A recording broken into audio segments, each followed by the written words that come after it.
Hello, my SVG peeps. We're going to learn how to make SVG blobs. You could cheat and use a generator to randomly create simple blobs. However, if you want more control, because you're picky like me, we're going to use Illustrator to manually draw the blobs. You can use the pencil tool in a pinch, but there are two reasons I'd avoid it. The pencil requires a steady hand and produces way more anchor points than you want, which makes it harder to manipulate and modify the path afterward. That's why I recommend reaching for the pen tool. It can be tricky, but once you get the hang of it, you'll see why I like it. One hack is to click a bunch of points to create a shape, and then round the corners using the direct selection tool.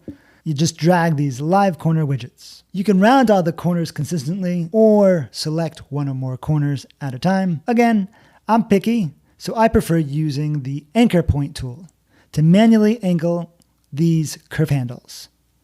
You can tweak anchors and their handles further with the direct selection tool. You know, this alternate pointy cursor thingy? Don't forget you can add and remove anchor points with the pen tool if you want more or less blobbiness. Once you have the blob of your dreams, we're ready for export, and nothing is stopping you from going to File, Save As, and choosing SVG as the file type. But we can do better. If this blob will end up on a website, you'll likely want it as inline SVG code or CSS. Either way, I click and copy the blob element with Ctrl-C and paste it into SVG OMG with Ctrl-V. Links in the description. This web tool strips out some of the bloated and unnecessary markup Illustrator produces. Click the copy icon, and the optimized code is in your clipboard.